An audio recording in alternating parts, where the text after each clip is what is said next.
उपचुनाव में तो अब कुछ ही घंटों का समय बच गया है, लेकिन इस उपचुनाव के दौरान नेताओं की बदजुबानी भी देखने को मिल रही है। पवन बेनीवाल को बेनकाब करने के चक्कर में अभय चौटाला ने खुद कब्जे की बात स्वीकार कर ली। वैसे अभय का विवादों से कोई नया नाता नहीं है, बहुत पुराना रहा है। चाहे महम कांड की बात हो या फिर कंडेला कांड की बात हो, किसानों पर इनके सरकार में चली गोलियों की इस हर कांड की आंच जो है वो अभय तक पहुंची है। लेकिन ये चुनाव को किस तरह से प्रभावित करेंगी, ये जानने, सोचने और विश्लेषण करने वाली बात है। बात करेंगे इन विषयों पर, लेकिन ये रिपोर्ट आप देखिए।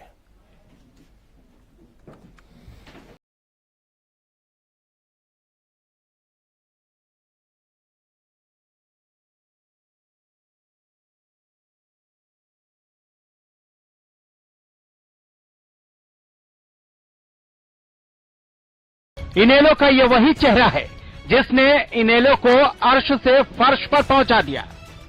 अभय चौटाला के चलते इनेलो दो फाड़ हो गई। उनके बड़े भाई अजय चौटाला ने अलग जेजेपी पार्टी बनाई और शून्य से सत्ता के शिखर तक पहुंच गए। लेकिन इनेलो की हालत ऐसी हो गई जो 2019 के विधानसभा चुनाव में एक थी इनेलो बनकर रह गई। और किसानों के नाम पर अभय चौटाला के इस्तीफे के बाद एक थी इनेलो से शून्य हो गई इनेलो। इस्तीफा देते वक्त अभय चौटाला ने कहा था कि जब तक कृषि कानूनों का समाधान नहीं हो जाता तब तक वो विधानसभा की दहलीज तक नहीं देखेंगे। लेकिन इलाहाबाद उपचुनाव आया तो सबको दरकिनार कर फिर से विधायक बनने की लालच में चुनाव में उतर गए। इस दौरान उन्होंने कांग्रेस प्रत्याशी पवन बेनीवाल को घेरने के चक्कर में ये बता दिया कि कैसे पवन बेनीवाल उनके साथ मिलकर अवैध कब्जा किया करते थे। वैसे लोकतंत्र में जनता मालिक होती है, लेकिन अभय चौटाला दावा करते हैं कि उनके गढ़ को कोई हिला नहीं सकता। वैसे जनता ने अच्छों के गढ़ को गड़बड़ कर दिया है। बर्तन टिकट देने की बजाय पवनों पीछे टिकट लिए ये कौन लिए हो? सही बात है। अरे पिछड़ा जगह है कोई ना खेत में कमाएगा को नहीं ए भी मेरे सागे रह गई ने बिना कब्जा दब्जा करके कमाएगा की तो एडा लगवा दिया महंगा कि थोड़ा बहुत बच्चेड़ा में कल थिएटर लगवा दो। अभय चौटाला उपचुनाव में अपनी हालत पतली देख अब किसान नेताओं को खरीदने पर उतारू हो गए हैं। ये बात हम नहीं कह रहे हैं, बल्कि खुद एक किसान नेता विकल्प 4 ने अभय चौटाला पर राकेश टिकैत को 1-2 लाख में नहीं बल्कि 60 लाख रुपए में खरीदने का सनसनीखेज आरोप लगाया है। पचार का कहना है कि उन्होंने टिकैत को इसलिए खरीदा है ताकि वो विधानसभा में किसानों की हिमायत ले सकें। लेकिन इलाहाबाद उपचुनाव में विकल्प 4 ने अभय चौटाला और राकेश टिकैत की डील की पोल खोल कर रख दी। क्लियर कट बता दिया था कि संयुक्त किसान मोर्चा का असली रूप आप इलाहाबाद चुनाव में देखोगे। हमने बता दिया था राकेश टिकैत 60 लाख रुपए लेकर इनेलो के अभय सिंह चौटाला को समर्थन करने आ रहे हैं। इससे पहले भी राकेश टिकैत जब यहाँ किसान आंदोलन में आता तो ये बताता कि मैं चौटाला साहब से मिलने गया, हमारी 7 पीढ़ी के रिश्ते हैं। जहां टीकरी बॉर्डर और सिंधु बॉर्डर के ऊपर आज तक हमने किसी राजनेता को चढ़ने नहीं दिया, उसी गाजीपुर बॉर्डर के ऊपर लगातार चौटाला के भाषण कराने वाला ये राकेश टिकैत था। ये लगातार इसका इतिहास देख ले, बाबा महेंद्र सिंह टिकैत को भूल जाए। हर आंदोलन को, चाहे यूपी के गन्ना किसानों का आंदोलन हो, जितने भी आंदोलन हुए इसने सरकार के हाथों में बेचकर अवैध संपत्ति कमाई। ये ना किसान नेता है, ये किसी भी पार्टी का दलाल। इसकी आप हकीकत जानिए कि जब हम सिंधु बॉर्डर पे मीटिंग में हमने कहा कि आप यूपी के अंदर बंद क्यों नहीं करते, रोड जाम क्यों नहीं करते, पक्के मोर्चे क्यों नहीं लगाते, तो ये कहता था राजनाथ सिंह और योगी से मेरे घरेलू संबंध है, आपके कारण घरेलू संबंध नहीं तोड़ सकता। हम जवाब देते थे खट्टर और दुष्यंत के साथ हमने सारे संबंध तोड़ दिए हैं। जब ये यूपी में होता है तो ये योगी का रिश्तेदार होता है, हरियाणा पे आने पर ये चौटाला का रिश्तेदार बन जाता है, पंजाब में जाने के बाद ये बादल परिवार का रिश्तेदार बनता है और राजस्थान में जाने के बाद ये गहलोत परिवार का रिश्तेदार बनता है। ये केवल किसानों का दलाल है। विकल यही नहीं रुके, बल्कि उन्होंने राकेश टिकैत पर किसानों के हर आंदोलन को बेचने का आरोप लगाया। साथ ही आंदोलन को बेचकर अवैध संपत्ति इकट्ठा करने के भी आरोप लगाए। विकल ने कहा कि टिकैत इनेलो से पैसे लेकर उसके लिए प्रचार कर रहे हैं। आज से अपना नाम तोड़ देना चाहिए संयुक्त किसान मोर्चा।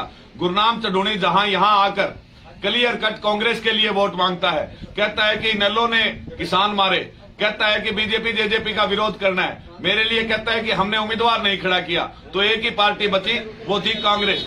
तो जहां कांग्रेस ने स्टार प्रचारक के रूप में गुरनाम चढ़ूनी का इस्तेमाल किया, आज 60 लाख रुपए के लिए पूरे किसान संयुक्त मोर्चा को बेचने का काम राकेश टिकैत ने नाथुश्री चोपटा और एलनाबाद के अंदर कराया है, जो कि किसानों के दर्द को 750 किसानों की शहादत है यार, 750 किसानों ने जान दी। और इस राकेश टिकैत का चेहरा तो उसी दिन बेनकाब हो गया था जब लखीमपुर खीरी में हमारे 4 साथियों को गोली और गाड़ियों के नीचे कुचला गया। जब हमें लखीमपुर खीरी में बाकी जो देश के ओरिजिनल किसान नेता थे वो जाने लगे तो उन्हें रोका गया और रातों रात Z+ सिक्योरिटी देकर राकेश टिकैत को लखीमपुर खीरी ले जाया गया ताकि वो मामला लंबा ना बढ़े।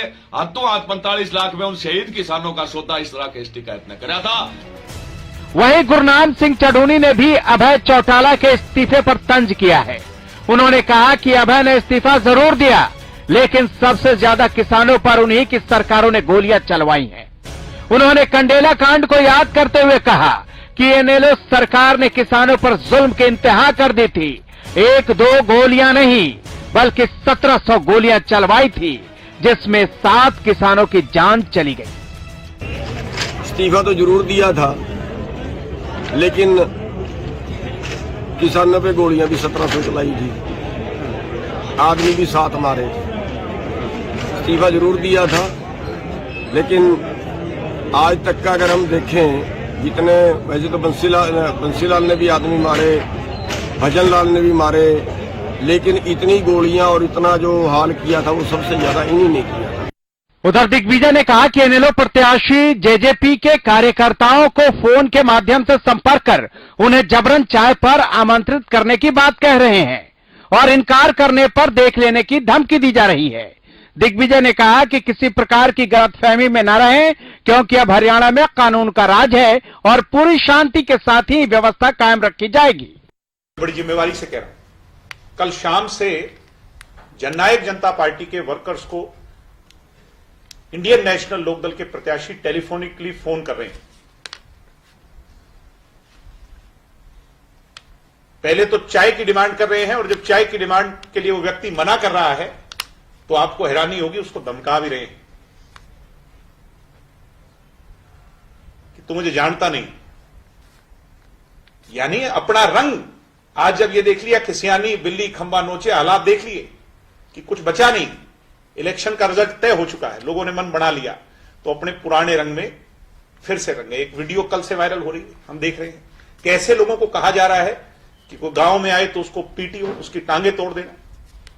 औरतों को, महिलाओं को, हमारे इलाके के शांतिपूर्वक इलाका है उसमें कहा जा रहा है कि डंडों से लोगों को पीटना। यानी कहां ले जाना चाहते हैं? राजनीति का स्तर कितना गिर जाएगा? युग पुरुष जननायक स्वर्गीय चौधरी देवीलाल जी के नाम पर राजनीति करने वाले लोग अब ये कहेंगे कि डंडे हाथ में उठा लो और टांगे तोड़ दो। एक तरफ गुरनाम सिंह चढ़ूनी ने इनेलो सरकार में किसानों पर सबसे ज्यादा गोलियां चलवाने का आरोप लगाया, तो दूसरी तरफ विकल्प 4 साफ कह रहे हैं कि इनेलो प्रत्याशी अभय चौटाला ने अपने पक्ष में प्रचार करवाने के लिए राकेश टिकैत को 60 लाख रुपए में खरीदा है। खैर, चुनाव में धांधली इनेलो की कोई नई आदत नहीं है। अगर भूल गए होंगे तो याद कीजिए महम कांड। जब अभय ने चुनाव में धांधली किया था, महम कांड को हरियाणा प्रदेश पर एक बदनुमा दाग की तरह से भी देखा जाता है। इस कांड की आंच अभय चौटाला को आज भी जला रही है। बता दें कि 1990 में रोहतक के महम विधानसभा क्षेत्र में एक खूनी चुनाव में 10 व्यक्तियों की मौत और आधे दर्जन से ज्यादा लोग घायल हो गए थे। आज भी महम में चौटाला राज की गोलियों के निशान हैं। सत्ता का गुरूर क्या होता है वो अभय में लोगों ने देखा है, जब सत्ता में थे तब और जब एलनाबाद के विधायक बने तब। लेकिन अब जनता की बारी है, मतदान की पूरी तैयारी है। Bureau report, Haryana news. जनता की बारी है और मतदान की पूरी तैयारी है, लेकिन मतदान पर जाने से पहले सवाल इस बात का है कि क्या जनता उन पुरानी बातों को, मुद्दों को, विषयों को, तथ्यों को याद रखती है जो एक गहरे जख्म का काम आज भी करते रहे हैं। बात करेंगे इस विषय पर, क्योंकि कल मतदान है। जो पैनल मेरे साथ जुड़ा है उनका परिचय मैं आपसे कराऊं। मेरे साथ योगेश कौशिक जी मौजूद हैं, जो कि राजनीतिक विश्लेषक हैं, बहुत स्वागत है आपका। विजेंद्र नेहरा जी भाजपा के प्रवक्ता हमारे साथ मौजूद हैं। ओम प्रकाश डाबला जी कांग्रेस के प्रवक्ता हमारे साथ मौजूद हैं। संदीप गोयत जी इंडियन नेशनल लोकदल के प्रवक्ता हमारे साथ हैं, और विवेक चौधरी जेजेपी के प्रवक्ता हमारे साथ मौजूद हैं। आप सभी सम्मानित गेस्ट का बहुत स्वागत है हरियाणा न्यूज पर। शुरुआत योगेश जी मैं आपसे ही करना चाहूंगा, क्योंकि आज एक विश्लेषणात्मक तौर पर हमने पूरा कार्यक्रम जो है वो डिजाइन किया है कि पुराने मुद्दे जो हैं वो आगामी चुनावों को, मतदान को, माइंडसेट ऑफ द वोटर को किस तरह से प्रभावित करते हैं। देखिए, अगर हम बात करें इसी चुनाव की बात कर रहे हैं, तो इसी की अगर हम बात करें तो अगर ये बातें इफेक्ट कर गई तो मेरा मानना है कि अभय सिंह जी कहीं भी चुनाव में टिक नहीं पाएंगे। उसकी वजह बिल्कुल स्पष्ट है कि उनका जो बैकग्राउंड पहले का जो रहा है, चौटाला जी, अभय सिंह जी का, उनका बैकग्राउंड एक मैंने तो टीवी पे भी सुना है, वो अपने सामने वाले से बदतमीजी तक करते हैं, ऑन एयर ऑल्सो, ठीक है, और अपने वर्कर से कैसे बिहेव करते हैं वो सब जानते ही होंगे, उसमें मुझे कुछ बोलने की जरूरत है नहीं। तो अगर उस बात को हम करते हैं तो उसमें फिर वो कहीं नहीं टिकेंगे। अब दूसरी बात करते हैं कि उन्होंने क्या क्या कहा है इस चुनाव को लेके और क्यों रिजाइन किया है। ये बिल्कुल स्पष्ट है, उनका कहा हुआ है कि मैं जब तक 3 कानूनों का फैसला नहीं होगा या इनको हटवा नहीं दूंगा तब तक मैं विधानसभा का ड्योढ़ी नहीं देखूंगा। तो उन्हें चुनाव की क्यों जरूरत पड़ी अभी, ठीक है।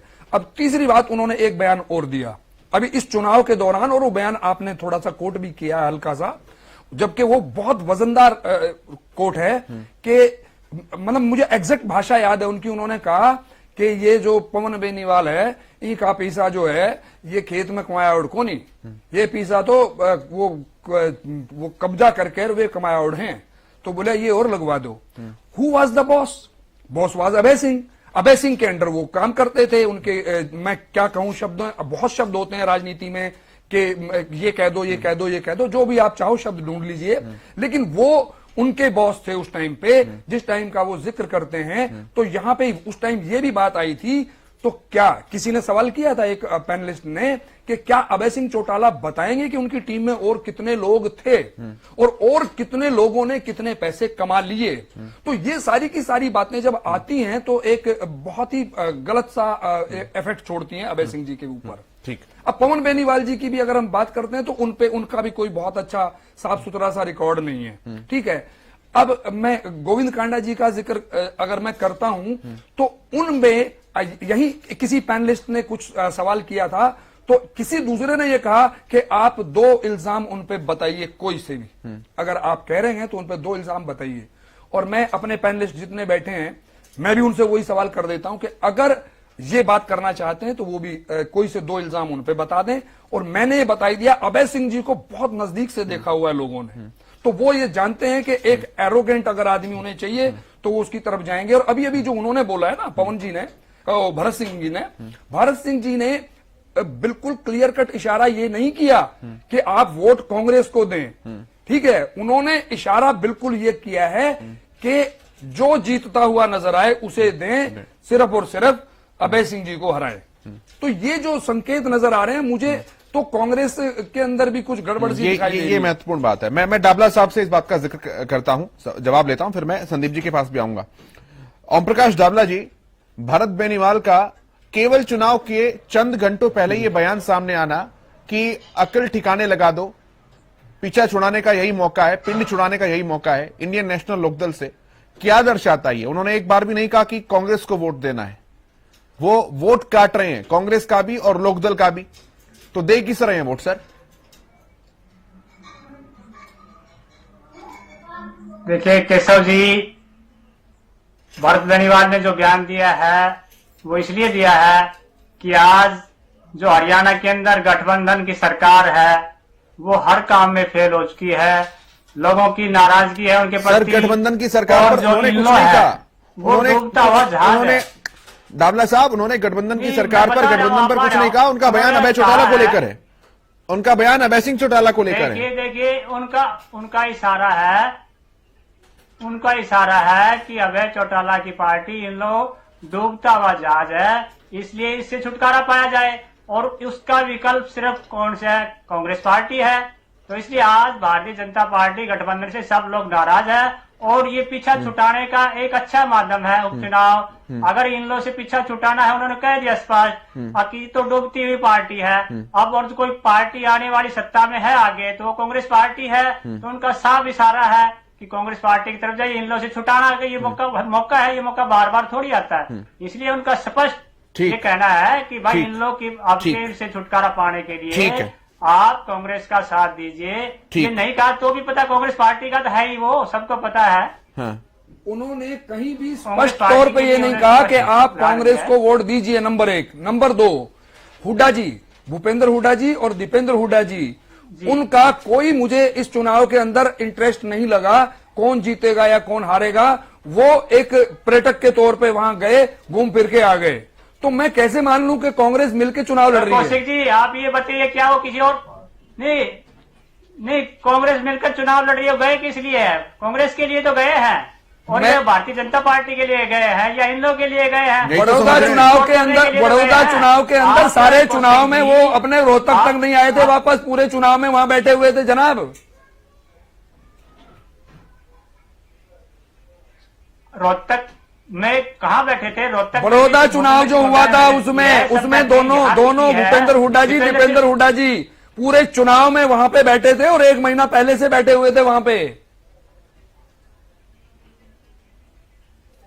ये तो ठीक बात है, उनका गृह क्षेत्र भी लगता है, नजदीक लगता है। इसका हाँ, अब आप सही जगह पे आ गए हैं, सही जगह आ गए हैं, आप सही जगह आ गए हैं। वो उनका गृह क्षेत्र नहीं है, ये गृह क्षेत्र लगता है, ये गृह क्षेत्र लगता है शैलजा जी के अंडर, और शैलजा जी वो चुनाव लड़ रही है। मैं इससे सहमत हूं।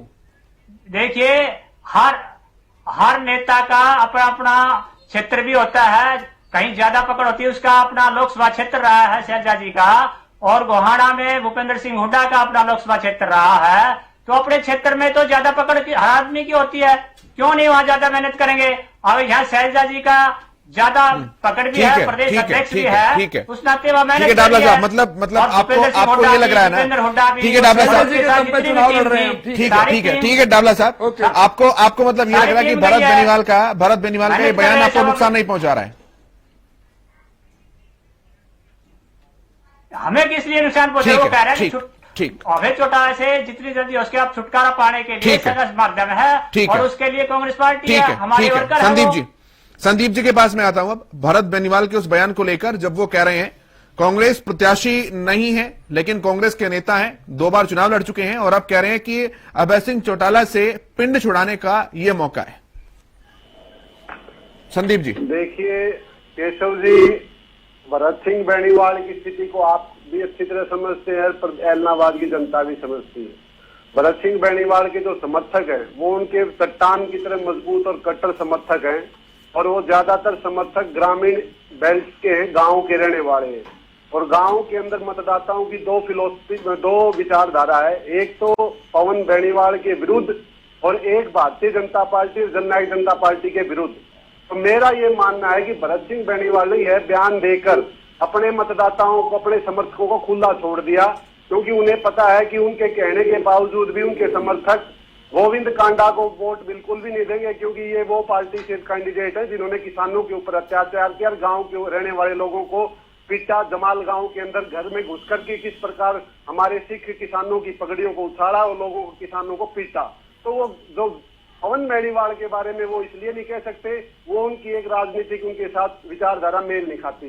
तो मेरा मानना है कि भरत सिंह बेनीवाल जी ने कहीं न कहीं अभय सिंह चौटाला जी के लिए रास्ता साफ कर दिया, अपने समर्थकों को इनडायरेक्ट मैनर में कह दिया कि आप खुले तौर पर, मेरा कोई दबाव नहीं है, और उनके समर्थकों को पता है कि उन्हें कहां वोट देना है। तो हम तो भरत सिंह बेनीवाल जी के इस बयान से काफी उम्मीद करते हैं कि बहुत सारा मतदाता हमारे पक्ष में आएगा। नहीं, वो तो कह रहे पिंड छुड़ाने का मौका है, तो आपके पक्ष में कैसे आएगा? तो जाएंगे कहाँ केशव जी? क्या गोविंद कांडा के पास जाएंगे? तो आप इतने आश्वस्त नहीं, इतने आप आश्वस्त कैसे हैं कि वो कहीं और नहीं जा सकते हैं? मैं इसलिए तो कह रहा हूं क्योंकि उनके समर्थक जो कट्टर समर्थक हैं, और उनके कट्टर समर्थक ज्यादातर गांव के, और वो गांव के लोगों का आज रुझान 76 के 76 गांव में अभय सिंह चौटाला भारी मतों से जीत रहे, तो गांव के लोगों का रुझान संदीप जी, ये तो बड़ी कॉन्ट्राडिक्टरी सी बात हो गई। एंटी पवन बेनीवाल जो हैं उनके जो समर्थक, वो भाजपा को तो वोट देंगे नहीं, उन्होंने खुला छोड़ दिया, उन्होंने संकेत दे दिया, समझने वाले के लिए सारा काफी है। हम देखना। चलिए ठीक है, मैं जवाब लेता हूँ इस बात का भी। ठीक है संदीप जी, मैं जवाब लेता हूँ, विजेंद्र नेहरा जी से जवाब लेता हूँ, फिर विवेक जी के पास में आता हूँ। नेहरा साहब रखिए अपनी बात। मैं एक सवाल भी ऐड कर दूं नेहरा जी, जो गोयल जी कह रहे हैं कि बीजेपी को वोट नहीं देंगे, इसके पीछे क्या तथ्य लगता है इनका? मैं बताता हूँ क्या तथ्य है भाई साहब, मैं बता देता हूँ कौशिक जी। उनका बेरोजगारी, महंगाई, भ्रष्टाचार, पेपर लीक, ये बहुत से मुद्दे हैं बीजेपी के खिलाफ वोट देने के लिए। सुन लीजिए, आप अपने नंबर में बोल चुके हैं, सुन लीजिए। देखिए केसर जी, आप चाहूंगा आपकी जनता के आशीर्वाद से केसर जी, भारतीय जनता पार्टी और जेजेपी का जो गठबंधन है, और गठबंधन के हमारे जो उम्मीदवार हैं भाई गोविंद कांडा जी, वो बड़े अंतर से यहाँ पे जीत दर्ज करेंगे। इसके साथ साथ अभय चौटाला जी ने खुद ये स्वीकार किया था, जैसे अभी कौशिक जी ने बताया, कि पवन बेनीवाल ने ये धक्केशाही से, जबरदस्ती एक तरह से जमीनों पे कब्जा करके और भ्रष्टाचार करने के बाद में ये पैसा कमाया है। ये पैसा कोई ईमानदारी और मेहनत से कमाया हुआ नहीं है, पहली बात। दूसरा, उन्होंने कहा है कि संयुक्त किसान मोर्चा के जो नेता हैं उनके ऊपर जो विकल्प प्रचार जिस तरह से आप दिखा रहे थे, उन्होंने खुद आरोप लगाया है कि राकेश टिकैत ने 60 लाख रुपए लिए हैं इनेलो से, वो इनेलो का प्रचार कर रहे हैं। और गुरनाम सिंह चढ़ूनी शुरू से कांग्रेस का प्रचार कर ही रहे हैं, और गुरनाम सिंह चढ़ूनी ने भी जिस तरह से अभय सिंह चौटाला को कंडेला कांड में, महम कांड में किसानों का हत्यारा बताया, वो अपने आप में एक बहुत बड़ी बात है केसर जी। इसके साथ साथ आज पूरे इलाहाबाद चुनाव के अंदर, पूरी विधानसभा के अंदर ये चर्चा है, क्योंकि मैं भी कुछ समय वहां पे लगा के आया हूँ, कि अभय चौटाला जी एक बहुत निहायत ही घमंडी ऐसे व्यक्ति हैं कि जनता को उनसे मिलने के लिए उनका मूड देखना पड़ता है, कि नेताजी का मूड देखिए कैसा, अगर ऐसा विधायक बनेगा तो अपने आप में बड़ी बात होगी। दूसरा, उन्होंने खुद कहा था केसर जी, भैया आपके बीच में नहीं बोला मैं, उन्होंने खुद कहा था केसर जी कि जब तक कृषि कानून वापस नहीं होंगे मैं विधानसभा का मुंह नहीं देखूंगा। अगर वो विधानसभा का मुंह नहीं देखेंगे तो मुझे लगता है केसर जी, जनता को उनकी इस इच्छा को पूरा करना चाहिए। जनता अभय चौटाला की इच्छा जरूर पूरा करेगी, एक एक करके। अरे सुन लीजिए भैया, मैं आपके बीच में नहीं बोला था, आपके बीच में नहीं बोला था। उन्होंने कहा था केसर जी कि जब तक ये कृषि कानून वापस नहीं होंगे मैं विधानसभा का मुंह नहीं देखूंगा। तो मुझे लगता है जनता अभय चौटाला की इच्छा को जरूर पूरा करेगी। ठीक है, और इसके साथ जिस तरह से बलवीर सिंह राजेवाल ने केसर जी आज गुरनाम सिंह चढ़ूनी के झोले को उठा करके नाली में फेंका है, गुरनाम सिंह चढ़ूनी के और राकेश टिकैत के झोले को उठा करके आज नाली में फेंकने का काम किया है। ये 3 नेता हैं संयुक्त किसान मोर्चा के, और तीनों के अलग अलग बयान आ रहे हैं। और एक और बात कहना चाहूंगा अंतिम केसर जी, ये वही अभय सिंह चौटाला है जो ये कहते थे घर बैठे चुनाव जीतूंगा, कहीं नहीं जाऊंगा। आज 3 पीढ़ी चुनाव प्रचार में लगी हुई है। ठीक है नेहरा साहब, नेहरा जी तो ये कहते थे मैं वोट मांगने नहीं जाऊंगा, आज 3 पीढ़ी नाक रगड़ रही है इलाहाबाद के अंदर। 2 तारीख को जनता इनको सबक सिखाएगी। ठीक है नेहरा जी, ठीक है नेहरा जी, ठीक है सर, लेकिन मेरा सवाल वही है जो कि संदीप जी भी पूछ रहे थे और डावला साहब भी उस बात का जिक्र कर रहे थे। उनका यह कहना है कि भरत बेनीवाल का यह बयान कि पिंड छुड़ाने का मौका है इस बार अभय सिंह चौटाला से, इसका फायदा आपको नहीं मिलने वाला है क्योंकि वोटर आपकी तरफ नहीं आएगा, उनका यह कहना है उनका।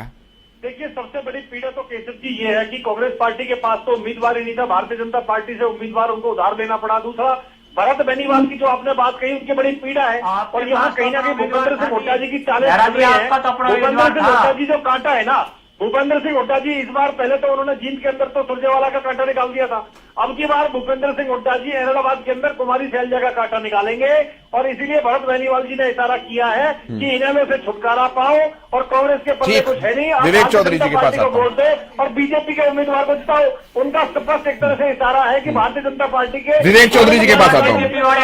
ठीक है सर, पार्टी की सरकार अभी ठीक है नेहरा साहब, ठीक है नेहरा साहब, जनता पार्टी इलाहाबाद का विकास कर, ठीक है नेहरा साहब, ठीक है सर, ठीक है सर, एक दिवाली हम 4 तारीख को मनाएंगे, एक दिवाली हम 2 तारीख को। ठीक है सर, हम 2 को भी यहीं मिलेंगे, 4 को भी यहीं मिलेंगे। विवेक चौधरी जी के पास में आता हूँ। विवेक चौधरी जी रखिए अपनी बात। आज कहीं ना कहीं इनेलो और कांग्रेस की साथियों की बातें सुन के हंसी आती है। इनेलो के मेरे साथी संदीप गोयल जी कहते हैं कि जो उनका बेनीवाल जी का बयान आया वो हमारे फेवर में आया, हमें उसका फायदा मिलेगा। ये ख्याली चुनाव बनाने कब छोड़ो? आप लोग तो ये भी कहते थे SYL का पानी लेके आएंगे, आप लोग तो ये भी कहते थे कि हम सरकार बनाएंगे, आप लोग तो ये भी कहते थे अगर दुष्यंत चौटाला चुनाव जीत जाता है तो हम राजनीति छोड़ देंगे, आप लोग 2014 में ये भी कहते थे कि कैप्टन अभिमन्यु अगर चुनाव जीतता है तो हम राजनीति से त्याग ले लेंगे। अरे कहीं तो आप रहिए, आज कहीं ना कहीं आपको विधायक बनने की जरूरत नहीं है, आपके नेता को विधायक बनने की जरूरत नहीं है, उनके पास पहले ही बहुत ओहदे हैं, कहीं जल योद्धा, कहीं किसान केसरी, कहीं जल नायक और कहीं जुबान के धनी, इतने ओहदे लेके बैठे, क्या करेंगे विधायक बन के? वहां अकेले ने जाके करना भी क्या है? एलनाबाद की जनता विकास के साथ जा रही है और गोविंद कांडा जी को कल विधायक बनाने जा रही है। ये लोग कहीं ना कहीं, मैं तो कहूंगा उल्ट सुल्ट बयानबाजियां, इस तरह से तो ये संदीप गोयल जी से मैं पूछना चाहूंगा, गुरनाम सिंह चढ़ौनी जी का जो बयान आया था कि अभय सिंह चौटाला उंगली कटा के शहीद होना चाहते हैं, वो भी इन्हीं के फेवर में गया होगा। आज इनको दिख चुका है कि ये हार चुके और उस हार की बौखलाहट में अनाप शनाप बयानबाजी, ठीक है, ये करने का काम करते हैं, इनके प्रवक्ता करने का काम करते हैं। इनको ये तो पूछ के देखिए कि आज ग्राउंड पे मैं आ रहा हूं सर, मैं आपके पास ही इनको आऊंगा। किसानों का मुखौटा पहनना पड़ रहा है, इनको किसानों का नाम लेना पड़ रहा है। और एक मेरे साथी ने अभी कहा कि जमाल गांव में किसानों, कहाँ के किसान थे आप बताने का तो काम कीजिए। क्या वो एलनाबाद के थे या आपने बुलाए हुए बाहर से गुंडे थे? आज कहीं ना कहीं जो लोगों को आप बाहर से बुला के और किसानों का मखौटा पहनाने की कोशिश कर रही है, ठीक है, वो कल जवाब अब मैं इस बात का जवाब लेता हूं, मैं इस बात का जवाब लेता ज्यादा हूं। दूर नहीं है, कल रात में आपको जवाब मिल जाएगा। ठीक है, देखिए संदीप जी, जब कमल का बटन दबेगा और गोविंद कांडा जी विधानसभा में पहुंचेंगे तब आपको पता लग जाएगा। ठीक है संदीप जी। केशव जी, हरियाणा की राजनीति के अंदर सबसे अविश्वसनीय पार्टी अगर कोई है तो जननायक जनता पार्टी, जिसने हरियाणा के भोले भाले युवकों को, बुजुर्गों को, उनका भावनाओं के साथ खेलकर यह कहकर कि हम भाजपा की लंका को जलाएंगे, भाजपा को जमुना पार करेंगे, 40 जाट युवकों के जाट आरक्षण में कातिल भाजपा को हम सबक सिखाएंगे और गीतिका शर्मा हम शर्मिंदा है, तेरे बलात्कारी व कातिल जिंदा है, इस प्रकार की तख्तियां लेकर प्रदर्शन करने वाले आज उसी कांडा की जूतियों को चाट कर कांडा के लिए वोट मांग रहे हैं। संदीप जी, संदीप जी, आप दो अलग अलग बातें मिक्स कर रहे हैं। संदीप जी, सुनिए, मैं ऑब्जेक्ट कर रहा हूँ। संदीप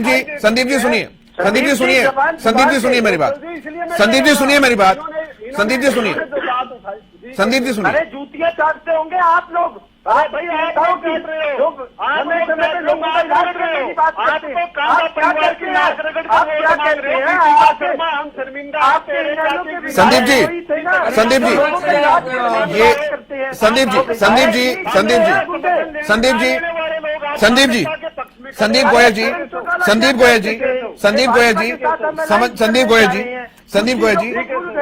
गोयल जी, ठीक है, विवेक जी, मैं आ रहा हूँ, सर। विवेक चौधरी जी, मैं आ रहा हूँ, मैं उन्हीं से सवाल ले रहा हूँ सर। संदीप गोयल जी, आप एक बहुत परिपक्व नेता हैं सर। संदीप जी, आप एक बहुत परिपक्व प्रवक्ता हैं। संदीप जी सुन तो लीजिए सर। संदीप जी सवाल तो सुन लीजिए। आप भटका रहे हैं, देखिए आप विषय को भटका रहे हैं। Sandeep ji, you are trying to diverting the topic sir, please आप विषय को तो सुनिए एक बार। आप परिपक्व नेता है सर, आप सवाल, ठीक है, सवाल आप सुनिए। आपको लगता है कि भ्रष्टाचार के मामले में जेल काट कर आए ओम प्रकाश चौटाला, उनका प्रभाव जो है एलनाबाद के चुनाव पर पड़ेगा? देखिए केशव, अगर आपको नहीं, संदीप जी सुनिए तो सही। आप एकमात्र देश का मुझे मुख्यमंत्री बता सकते हैं जो आरोप सिद्ध होने के बाद जेल काट कर आया, केवल एकमात्र मुख्यमंत्री। केशव जी सुनिए तो, जो अजय सिंह चौटाला भ्रष्टाचार में सजा, छोड़िए सर, मैं आपसे सवाल कर रहा हूं ना। आप अपने घर की बात बताइए, आप अपने घर की बात बताइए सर। आप अपने पक्ष की नहीं बात करें सर। आप इधर उधर बोलेंगे, आप आउट ऑफ द बॉक्स जाकर बोलेंगे सर, तो ये कोई चुनावी रैली थोड़ी ना सर। मैं आपसे तथ्यों पर बात करूंगा। केशव जी, मैं आपकी पढ़ाई तख्ती नहीं पढ़ूंगा, मैं अपना मत रखूंगा। मैं चाहता भी नहीं सर, मैं चाहता भी नहीं आप मेरी पढ़ाई तख्ती पढ़े, मैं चाहता भी नहीं हूँ। सवाल में वाजिब उत्तर दूंगा, और सुने। हाँ, आप सुने कि लेकिन आप सेंटर, अगर मेरे सवाल के आप इर्द गिर्द रहेंगे तो मैं पूरा मौका दूंगा आपको बोलने का। अगर आप सवाल से दूर भागेंगे सर तो मुझे रोकना पड़ेगा। बोलिए। केशव जी, मैं आपसे एक सवाल पूछता हूँ। हमारे कानून की किताब है, हमारे कानून की किताब में जब इंसान सजा पूरी कर लेता है तो आप उसको दोबारा उसके लिए आरोपित नहीं कर सकते, आप ये बयान नहीं दे सकते। सर, परंतु जनता मैं की कह अदालत, सकता हूं, जो जनता आदमी की अभी अदालत, भी- जनता की अदालत आपकी नहीं है। अदालतों से अलग होती है। जनता की तो अदालत सर, दशकों तक आरोप सिद्धियों को याद रखती है सर। और अगर ये बात आपके ऊपर है तो आप उसके ऊपर उंगली उठा रहे हैं जो जनता का प्रतिनिधि है सिरसा से। हालांकि कोई सीधे संबंध नहीं है उसका इस चुनाव से, उनके भाई यहां पर चुनाव लड़ रहे हैं। कोई ये बात नहीं कह रहा कि जेल में सजा काटे हुए का बेटा चुनाव लड़ रहा है तो इसको वोट मत दो। केशव जी, ठीक है, आप अगर प्रवक्ता की तरह बोल रहे हैं तो बोलिए, आपको राइट है। मैं एक पूछना सर, मैं तो तराजू की बीच की पहन दी हूं जो दोनों को बैलेंस करूंगा। मैं एक चीज रखना चाहता हूं। मेरे को एक बहुत ही, आप जनता, कभी आप अदालत की बात करें, जनता की अदालत की, मैं जनता की अदालत पे तो आ रहा हूं। क्या अजय सिंह चौटाला जो सजा याफ्ता है, जिनकी 10 साल की अभी सजा पूरी नहीं हुई, क्या उससे जननायक जनता पार्टी, भाजपा पार्टी उम्मीद करेगी? अगर उनसे उम्मीद करेगी तो हमारे से तो उम्मीदवार नहीं है। हम 5 बार संदीप जी, आप अपने घर की बात नहीं बता रहे हैं, आप अपने घर की बात बता नहीं रहे हैं। बताइए, आप दूसरे हैं क्या? उनके ऊपर चलिए नेहरा साहब बोलिए आप। केशव जी, आपके नेता के ऊपर कोई चार्ज नहीं है, आपके नेता हैं, आपके नेता। ठीक है संदीप भाई सुन लेते हैं, गोयल साहब सुन लेते हैं, संदीप जी सुन लेते हैं प्लीज। ठीक है संदीप भाई सुन लेते हैं, संदीप भाई सुन लेते हैं आप। हमने नौकरियां दी है, अभी तो मैं आप डिबेट खराब करने के लिए आए क्या? आप गुंडागर्दी करना चाहते हैं? आप डिबेट में आकर भी गुंडागर्दी करना चाहते हैं?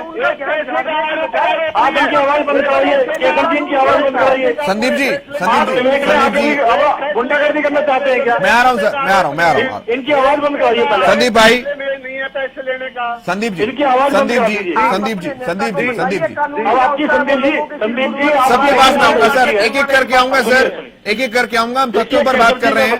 केशव जी, मैं बताना चाहूंगा कि जैसे संदीप जी कह रहे थे, संदीप जी आप हमेशा धैर्य से सुनते हैं, सुनिए ध्यान से, आपके बीच में नहीं बोले थे हम लोग। अभी आपने बात की अभय चौटाला जी की, तो संदीप जी मैं आपको बताना चाहूंगा कि अभय चौटाला जी पर तो अभी बहुत सारे मामले चले हुए हैं, आय से अधिक संपत्ति अर्जित करने के मामले चले हुए हैं। अभी तो ऐसे ऐसे मामले चले हुए हैं कि अभय चौटाला जी कभी भी जेल जा सकते हैं। आप मुझे बताइए, इलाहाबाद की जो जनता है वो क्यों ऐसे व्यक्ति को चुनना चाहेगी जिस पर आय से अधिक संपत्ति के मामले चले हुए हैं, जिस पर गुंडागर्दी, धोखाधड़ी और भ्रष्टाचार के मामले चले हुए हैं? आप मुझे बताइए इतनी सारी संपत्ति कहां से अर्जित की अभय चौटाला जी ने? इसके साथ साथ ओपी चौटाला जी अभी जेल से आए हैं, एक बेटे की जेल जाने की अभी चौटाला जी की तैयारी चल रही है। और आप मुझे बताइए 211 बूथ है इलाहाबाद के अंदर, ये आपके गुंडागर्दी का परिणाम है। 121 बूथ को अति संवेदनशील रहे हैं, जहां पे लड़ाई झगड़ा हो सकता है। आपके अभय चौटाला जी खुलेआम गोयल जी ये कहते हैं टांगे तोड़ के कोई बाहर का व्यक्ति आता है तो आप वहां पे गुंडागर्दी करने की भाषा बोल रहे हैं और आप उनका पक्ष ले रहे हैं। आपको तो खुलेआम उनकी निंदा करनी चाहिए, उनके बारे में बोलना चाहिए कि आपको ऐसा कर रहे। दूसरा, ये धमकी है आपकी पार्टी संदीप गोयल जी, आपकी इनेलो का अस्तित्व खत्म हो चुका है। आप मुझे बताइए 2019 के विधानसभा चुनाव में केशव जी इनको नोटा से भी कम वोट मिले। इनेलो पार्टी का 2019 के विधानसभा चुनाव के अंदर इनको नोटा से भी कम वोट मिले थे। आपको 2019 के विधानसभा चुनाव में आपको नोटा से भी कम वोट मिले। और आपको बहन मायावती जिसके साथ आपने गठबंधन किया था, बहन मायावती से भी कम वोट आपको मिले। मात्र 1.5% वोट लेने वाली इनेलो पार्टी के प्रवक्ता और नेता अगर इस तरह से बड़ी बड़ी बातें करेंगी तो आज जल घघरी छलकत जाए, तुम्हारे पांव के नीचे जमीन नहीं। और कमाल यह है कि फिर भी तुम्हें यकीन नहीं। अरे आप इतने बड़ी बड़ी बातें करते हैं, एंकर की बातें करते हैं। आप मुझे बताइए पिछली बार मुकाबला किसका था? केशव जी एक सवाल मैं पूछता हूँ इनसे, पिछली बार मुकाबला किसका था? अरे पहले भी भारतीय जनता पार्टी और इनेलो में इतनी कड़ी टक्कर थी कि बड़ी मुश्किल से अपनी जान बचा पाए आपके अभय चौटाला जी। और अब की बार उनको जनता उनकी जगह दिखाएगी जो संकल्प उन्होंने लिया है कि मैं विधानसभा का मुंह देखूंगा। ठीक है ना संकल्प को, ठीक है सर, ठीक है सर, ठीक है सर, ठीक है चौटाला के संकल्प को इलाहाबाद की जनता ठीक है सर, ठीक है सर, ठीक है नैरा सर, ठीक है नैरा जी, ठीक है नैरा जी, ठीक है। मुझे सभी मेहमानों को मौका देना। मैं योगेश जी के पास आता हूँ, फिर मैं डाबला जी के पास आऊंगा। संदीप जी लूंगा मैं आपसे भी जवाब, मैं लूंगा आपसे भी जवाब। योगेश जी देखिए, एक्चुअली क्या है कि एक जो मैं कुछ आंकड़ों की बात कर लेता हूं और कुछ आगे की चुनाव की जो एक्चुअली हम मुद्दे से को छोड़ के भाग लेते हैं कई बार। आपने जो शुरू किया था वहां से हम चले गए। मैं आंकड़ों पे अगर जाता हूं तो मैं ये पाता हूं, एक नेहरा जी ने एक शब्द का इस्तेमाल किया था, घमंडी। वो अनपार्लियामेंट्री नहीं है, ठीक है। घमंड ठीक है, मुझे भी हो सकता है कभी किसी बात पे अपनी पे, किसी और को भी हो सकता है घमंड, कोई बात नहीं, वो बुरी चीज नहीं है। आप में अगर इतना दम है तो आप में घमंड होना चाहिए। मैं ये कह रहा हूं कि एक पार्टी के आपने यूथ को, मतलब ऐसे बाहर निकाला घर से कि उसको ना तो कोई रहने के लिए जगह दी, ना उसको चुनाव चिन्ह दिया, ना उसको 4 पैसे दिए। कमाल है कौशिक जी। सर मैं अगर झूठ बोल रहा हूं तो आप बताइए, कोई ऑफिस दिया आपने उनको कोई ऑफिस नहीं मिला।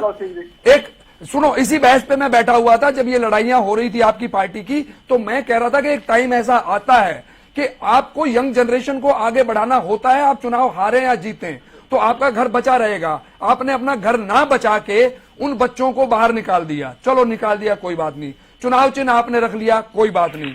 उसके बाद आप कहते हैं कि इनको कोई घुसने तक नहीं देगा, इनको कोई 2 वोट नहीं देगा। अब आपके वोट आते हैं 1.8% पूरे के पूरे चुनाव में, और उसमें से भी 1% वोट आते हैं अभय सिंह जी के अकेले के, और पूरे बाकी हरियाणा के आते हैं। और दूसरी तरफ दूसरे जो नए बच्चे बाहर निकल के आते हैं वो अपनी पूरी ब्रिगेड तैयार करते हैं और वो आपको धूल चटा के सरकार में चले जाते हैं। रीजन चाहे जो भी हो, रीजनिंग पे अगर हम जाएंगे तो राजनीति में रीजनिंग मैं भी दे सकता हूं, राजनीति में आप भी दे सकते हैं। अभय सिंह चौटाला जी को भी अगर बीजेपी चाहती लेना तो वो भी 2 मिनट में जाके समर्थन अपना दे के आ जाते। ये कोई अद्भुत बात नहीं होती, ना मुझे लगती बिल्कुल भी, क्योंकि ये नए लड़के आके कुछ ऐसा करिश्मा दिखा गए जो आज तक के हिंदुस्तान में कभी नहीं हुआ। जो पेरेंट्स पार्टी जब भी कभी टूटती है तो वो पेरेंटल पार्टी का जो भी मेन होता है वो हमेशा जिंदा रहता है, और जो बाहर निकल के जाती है वो बिल्कुल खत्म हो जाती है। कांग्रेस का इतिहास आप चेक कर सकते हैं। भजन लाल जी गए थे, बंसी लाल जी गए थे, पेरेंटल पार्टी खत्म नहीं हुई, लेकिन यहां पेरेंट पार्टी जो है वो खत्म हो गई है। लगती है ऐसा। 1 सीट आप लेके आए हैं और उसको भी आप जब छोड़ के आए हैं तो क्या कह के लोगों से वोट मांग रहे हैं, मैं इसको नहीं समझ पा रहा हूं। किसान के मामले में अगर हम बात कर लें तो आपने खरीदे नहीं खरीदे छोड़ दीजिए, वो बंदा भी आपके सरेआम पक्ष में नहीं ये कह के जाता कि जी वोट दीजिए अभय सिंह चौटाला जी को। चंदूनी तो सरेआम कांग्रेस के गीत गा ही रहे हैं, और एक नेत्री भी आई थी वहां पे किसानों की, वो कोई बीच की सी बात करने लग गई, और किसानों का मामला तो इतना कंफ्यूज कर दिया कि अल्टीमेटली उन्होंने कह दिया जी जिस मर्जी को वोट डालो, हम तुम्हारे आगे ना हम तुम्हारे पीछे। तो किसान बड़ा समझदार है। मैं मानता हूं किसान समझदार है, लेकिन उसकी समझदारी में कहां तक आप खरे उतरेंगे ये चेक कर लेना, कहीं एरोगेंसी में मत रह जाना। उम्मीद पर भी खरे उतरे हैं और उम्मीदों पर भी कौशिक जी हम खरे उतरे हैं, और उनकी बातों पर भी हम खरे उतरे हैं। सर मैं आपके जो मेन थे देवीलाल जी, मैं उनका प्रशंसक रहा हूं, मैं उनको मानता हूं, वो अपनी जुबान के धनी थे, लेकिन उसके बाद जो बातें हो रही हैं वो मुझे चौटाला जी भी धनी है सर, वो मुझे चौटाला जी भी धनी है। तो चौटाला जी तो कुछ कर ही नहीं सकते जुबान की। सर चौटाला जी तो कुछ कर ही नहीं सकते। अब चौटाला जी की भी बात कर लेते हैं। चौटाला जी तो अब कुछ कर ही नहीं सकते, 86 साल के तो वो हो गए, आपने रोड पे उनको लाके खड़ा कर दिया है वोट मांगने के लिए। सर चौटाला जी मैंने सुनिए, अगर आपने मेरा को टीवी पे सुना हो तो चौटाला जी जब बाहर आए थे तो मैंने कहा था the lion is back again. आप मेरी क्लिपिंग चेक कर सकते हैं। उस लॉयन को आपने ऐसी जगह इस्तेमाल करने के लिए उतार दिया है जहां जरूरत नहीं थी। अगर आप सक्षम होते तो वो नीचे नहीं उतरते। शायद चौटाला साहब का कितना असर है उस चीज को बात है ना। अजय चौटाला भी कह रहे हैं, जुबान भी कह रहे होते तो अपनी जुबान चुनाव नहीं लड़ते, क्योंकि उन्हें पता है जी अगर अजय चौटाला जी जुबान के पक्के होते तो आज चुनाव के मैदान में नहीं होते, अपने चुपचाप घर बैठे होते। अगर वो जुबान के पक्के होते उन्होंने तो कहा था जब तक कृषि कानून में चुनाव नहीं लड़ूंगा। आज क्यों आए चुनाव लड़ने के लिए बताइए, आज क्यों चुनाव लड़ रहे हैं आप बताइए, किस लिए चुनाव हो रहा है आप मुझे बताइए। आपने क्यों इस्तीफा दिया था, क्यों चुनाव लड़ रहे हैं आप? जवाब है आपके पास। आप जनता को करोड़ों रुपए की गाड़ी कमाई का जो टैक्स का पैसा है उसको चुनाव में आप कर रहे हैं, उसके बावजूद आप फिर से चुनाव में इस्तीफा देके आ सकते हैं। आप बताइए चुनाव की नौबत आई क्यों गोयल जी? अगर अभय चौटाला जी जुबान के पक्के आदमी होते तो चुनाव नहीं लड़ते। उन्होंने ये शपथ ली थी, संकल्प लिया था, लेकिन मजबूरी में हरियाणा की जनता, ठीक है नारा जी मैं जवाब लूंगा, मैं जवाब लूंगा। संदीप जी आप पे जनता ने विश्वास किया, एलनाबाद की जनता ने विश्वास किया, आपको जिताया, आपने रिजाइन किया, तो अब आपको वोट क्यों दे? ठीक देखिए केशव जी, मैं सभी बातों को सुन रहा था जी। एक चीज का बड़ा स्पष्ट क्लियर हो रहा है, कुछ तो हस्ती है अभय सिंह चौटाला की जो इतना विरोध सभी पार्टियां इकट्ठे होकर कर रही है। सच है। और दूसरी बात, इन्होंने कहा कि हमने कहा कि क्यों इलेक्शन लड़ रहे हो, खजाने पे बोझ है। अरे आप लोगों की नीतियों के कारण करोड़ों अरबों रुपए किसानों के खर्च हो गए, आपको कुछ करोड़ में दर्द हो गया, या किसान की गरीब की परिवार के करोड़ों रुपए नष्ट हो गए, आपको एक मिनट भी चिंता नहीं आई। 700 किसान शहीद हो गए, एक मिनट के लिए मौन नहीं रखा। आज आपको चंद पैसों की चिंता में हो रही है। आपने जिन्होंने किसानों के खिलाफ नीतियां बनाई है, आपके लिए खुला रास्ता किसान नहीं छोड़ेगा। किसान के आदेश के ऊपर हमने फूट बनाने का काम किया। और बात आई कि सभी बात माई उठाई, उन्होंने उठाई ये गोविंद कांडा की बात करते हैं। अब दर्द है, महम कांड के अंदर किसानों का रैली चलवाते हैं और आप किसानों की बात करते हैं। आपके मान के किसानों की बात शोभा नहीं देती। आपके ओम प्रकाश के दौर तो ही किसान माइक देने लायक भी नहीं समझते। पार्टी ओम प्रकाश के दौर को किसान माइक पे बोलने लायक भी नहीं समझते। आपको माइक पे किसान नहीं देते।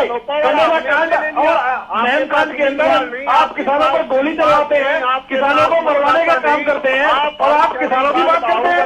आप मुझे बताइए, ठीक है सर, ठीक है, ठीक है, ठीक है, ठीक है, हरियाणा के किसान ने ठीक है। आज संदीप जी, आज संदीप जी, ठीक है नायरा साहब, ठीक है सर, ठीक है। मैं विवेक जी के पास आ रहा हूँ, मैं विवेक जी के पास आ रहा हूँ और मैं फिर डाबला साहब के पास भी आऊंगा। आज हरियाणा प्रदेश केसर जी, छोटा सा कमेंट, आज हरियाणा प्रदेश के जागरूक किसान आपकी बिल्कुल भी नहीं है। ठीक है सर, ठीक है सर, ठीक है सर, ठीक है, ठीक है, ठीक है, ठीक है सर, सबको समय दे रहा हूँ मैं, प्लीज। नायरा साहब, संदीप जी, नायरा साहब, संदीप जी, नायरा साहब, संदीप जी, नायरा साहब, संदीप जी। आपका दर्द यही है कि आपको किसी गांव में चाय पानी नहीं लेकर आ रहे। सर आपसे बड़ी जनसभा करके आए हैं संदीप भाई। लगभग आधे गांव ने आपने गांव में वो बैनर लगा रखे कि आप हमारे गांव में एंट्री नहीं करोगे। आपका दर्द वाजिब आप कह सकते हो मेरा साहब। ठीक है, मैं विवेक जी के पास आ रहा हूँ, मैं विवेक जी के पास आ रहा हूँ। विवेक चौधरी जी, विवेक चौधरी जी, विवेक जी, विवेक जी इसका जवाब दे रहे हैं, विवेक जी जवाब दे रहे हैं। केशव जी, ये पहले इनको चुप कराइए। ये सब्जी मंडी बनाने का काम करते हैं, डिबेट को सुनने का काम कीजिए। पूरे देश और प्रदेश की जनता आपको देख रही है, आप किस तरह से डिबेट कर रहे हैं। आज कहीं ना कहीं जो बौखलाहट है कांग्रेस की और इनेलो की, वो सरेआम इस डिबेट के माध्यम से दिख रही है। संदीप जी से मैं एक ही बात पूछना चाहूंगा। संदीप जी, आप ये बताइए, आपको इनेलो पार्टी में आए कितना समय हुआ? आज कहीं ना कहीं जो तुम पैदा भी नहीं हुए विवेक चौधरी, मैं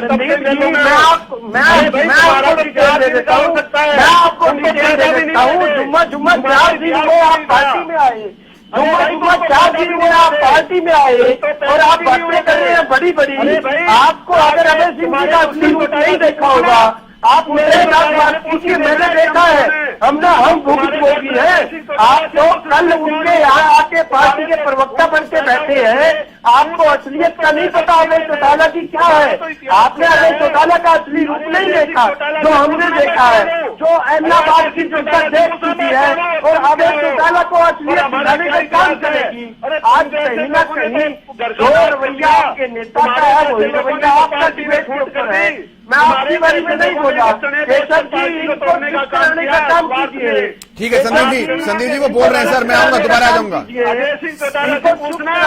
संदीप जी मैं दोबारा आ जाऊंगा आपके पास, मैं दोबारा आ जाऊंगा। सुनने की क्षमता ना आपके नेता में है, सुनने की क्षमता ना आपके नेता में है। ठीक है सर, ठीक है सर। जितनी उम्र नहीं है उससे ज्यादा महीने इसी कारण तुम्हारी उम्र नहीं। अरे उम्र की क्या बात करते हैं, जिसको कल का बच्चा कहते थे वो आज सीएम बन के बैठा है, उसी बात के आपके पेट में दर्द है। उम्र की आप बात क्या करते हैं? आज यही बौखलाहट आपकी हरियाणा की जनता देख चुकी है और आपको जवाब कल मिल जाएगा। आप ज्यादा लंबी किसान की राजनीति जी, अगर हमारे चर्चों के कारण पार्टी ठीक है सर, ठीक है सर, मैं मुद्दे से बाहर नहीं जा रहा हूँ, मैं मुद्दे पे रहूंगा, मैं मुद्दे पे रह रहा हूँ सर। प्लीज विवेक जी, विवेक जी, संदीप जी, विवेक जी, संदीप जी, विवेक जी, संदीप जी, ठीक है सर, ठीक है सर, ठीक है सर। मैं डाबला जी के पास आ रहा हूँ, मैं डाबला जी के पास आ रहा हूँ। केशव जी मेरे बीच नहीं, केशव जी ऐसे डिबेट नहीं चल पाएगी। मेरी बारी में संदीप जी वो टोक नहीं देते सर आपको, संदीप भाई वो टोक नहीं देते आपको। संदीप जी सर, मुझे मजबूरन ऑडियो नीचे करनी पड़ेगी फिर, प्लीज। आपने कहा जल्दी रखिए विवेक जी अपनी बात। आप अपनी उम्र का आऊंगा मैं संदीप जी आपको ही मौका दूंगा। उनके सवालों के पास मैं आपके पास ही आऊंगा, उनके सवालों के बाद आपके पास आऊंगा आपको मैं। डिबेट में बैठने का नहीं पता कि डिबेट में कैसे बोला जाता है। आप कभी कुछ संदीप जी सुन लीजिए एक बार, मैं सर जवाब लेता रहा हूं आपसे। है क्या ये व्यक्तिगत बात ना विवेक जी व्यक्तिगत नहीं, विवेक जी व्यक्तिगत नहीं सर, नहीं, ये against the decorum of the debate है sir. Please please no individual comment Vivek ji please sir, मेरे पास समय की भी कमी है, मेरे पास समय की कमी है, मैं फाइनल कमेंट ले रहा हूँ। विवेक जी मैं शुरुआत आपसे ही कर रहा हूँ। संदीप जी फाइनल कमेंट है sir, Sandeep ji final comment है, बीच में टोका टाकी नहीं करेंगे तो ठीक रहेगा प्लीज। ठीक है संदीप जी मुझे ऑडियो नीचे करना पड़ेगा, मैं फाइनल कमेंट ले रहा हूँ सबसे 40 सेकंड के लिए विदाउट द इंटरप्शन। ठीक है विवेक जी रखिए अपनी बात। केशव जी ये इनकी बौखलाहट है, इसी तरह से इनके नेता किसी का बोलना पसंद नहीं करते, इसी तरह इनको भी किसी का बोलना पसंद नहीं है। आज एलनाबाद की जनता ये चीज देख चुकी है और अच्छी तरह जान चुकी है कि किस तरह से इस भय का अंत करना है एलनाबाद से, और वो कल सुबह होने जा रहा है। एक एक बटन, एक एक वोट कमल के बटन पे दबा के एलनाबाद की जनता इनेलो का भय खत्म करने जा रही है। ठीक है, ये बातें कर रहे हैं, कल के आए परसों के आए। अरे संदीप जी आप तो उस टाइम पार्टी में भी नहीं थे, आप तो अपनी वकालत करते थे जो मेरे को। ठीक है सर, आप व्यक्तिगत मत जाइए, मैं डाबला साहब के पास आ रहा हूँ। कहीं ना कहीं इनकी बौखलाहट। ठीक है मैं डाबला साहब के पास आ रहा हूँ, कांडा जी बहुत ही भारी, मैं डाबला साहब के पास आ रहा हूँ। ओम प्रकाश डाबला जी, ओम प्रकाश डाबला जी, ओम प्रकाश डाबला जी।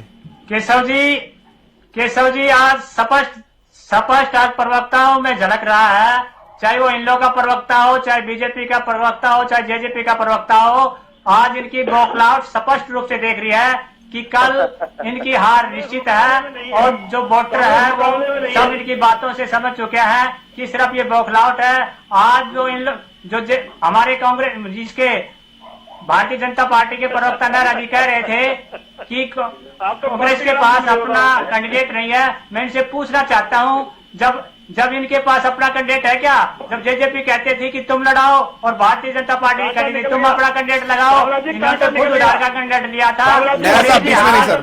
निश्चित है और कल जनता इनको जवाब दे देगी बेरोजगारी पर, भ्रष्टाचार पर, सब चीजों पर, और इन लोगों से छुटकारा आने का मौका है। ठीक है, और कल इनको जनता जवाब दे देगी। ठीक है Sandeep ji final comment sir 40 second में। संदीप जी फाइनल कमेंट जल्दी से। कल भय का अंत होगा, लुटेरों के गिरोह का अंत होगा, घमंड का अंत होगा, और किसान के लिए त्याग करने वाले की जीत होगी, किसानों के स्वाभिमान के लिए लड़ाई लड़ने वाले की जीत होगी। कल का सुनहरा मौका है, किसान ने अपने आप को झांक के देख लिया है कि जिन्होंने उसके लिए किया है उसको वो खूब भरपूर अपना लाड प्यार देकर भारी मतों से जिता दोबारा से विधानसभा में। ठीक है सर, नेहरा जी लड़ाई लड़ने के लिए मजबूत करेंगे। ठीक है नेहरा जी जल्दी से। देखिए कई बार लक्ष्मी मुंह पे बैठ जाती है, तो मेरे मित्र ने अंत में ये मान लिया कि भय का कल अंत हो जाएगा, और भय और गुंडागर्दी का अंत का मतलब जनता समझती है कि इसका मतलब अभय चौटाला जी चुनाव बुरी तरह से हार रहे हैं। इसके साथ साथ मैं बताना चाहूंगा आपको कि भारतीय जनता पार्टी और जेजेपी मिलकर के हम 2 साल से सुशासन का काम कर रहे हैं, और पिछले 5 साल जो भारतीय जनता पार्टी ने हरियाणा प्रदेश के अंदर ईमानदारी से जो काम किया उसका नतीजा है कि आने वाले 3 साल सरकार के जो बचे हुए हैं जेजेपी और बीजेपी मिलाकर के जो सरकार चलाएंगे, एलनाबाद की जनता आशीर्वाद देगी और गोविंद कांडा जी भारी मतों से कल विजयी होंगे। 2 तारीख को हम दीपावली मनाएंगे, 4 तारीख को फिर से दिवाली मनाएंगे, और भारतीय जनता पार्टी और जेजेपी मिलकर के इस चुनाव को बहुत भारी अंतर से जीतने जा रहे हैं।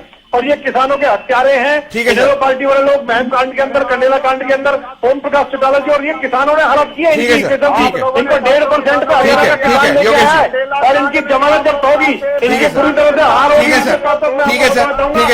केशव जी एक छोटा सा कमेंट, ये जीत उपचुनाव में भी बड़ी बड़ी बात करते थे, इनको उम्मीदवार नहीं बोला, इनको जीत के उपचुनाव में उम्मीदवार नहीं बोला। ठीक है Yogesh ji final comment, Yogesh ji final comment. Digvijay Singh ji ने अभी एक बात कही थी, मैं बड़ा ध्यान से सुन रहा था। उन्होंने कहा था कि हमारे वर्कर्स को चाय के लिए बुलाया जा रहा है, चाय का समय समाप्त हो चुका है, अब रात का समय हो गया है, और रात के समय से कल सुबह के वोटिंग टाइम तक क्या क्या होना है मैं उसके बाद आपको वोट डलने के बाद बताऊंगा, क्योंकि पूरी रात भर जो चाय नहीं पिला पाए दिन भर, वो रात में क्या क्या पिलाएंगे, क्या क्या बांटेंगे, ये सर्वविदित है, इसमें कोई छिपाने की बात नहीं है। वीडियो भी वायरल हो रहा है गोविंद कांडा के दफ्तर के आगे का। ठीक है सर, बहुत धन्यवाद आप सभी का। एलिगेशन है चलते रहते हैं, लेकिन मतदाता जो है वही लोकतंत्र में, चुनावी प्रक्रिया में सबसे अंतिम निर्णायक होता है। तो हरियाणा न्यूज सभी से यही अपील करता है कि आप कल मतदान करें, जितना अधिकांश हो सके उतना मतदान करें, अपने मताधिकार का इस्तेमाल करें। इस चर्चा में शामिल होने के लिए योगेश जी, विजेंद्र जी, ओम प्रकाश जी, संदीप जी, विवेक जी, आप सभी का बहुत धन्यवाद, बहुत शुक्रिया। इस कार्यक्रम में इतना ही, लेकिन खबरों का सफर लगातार जारी है।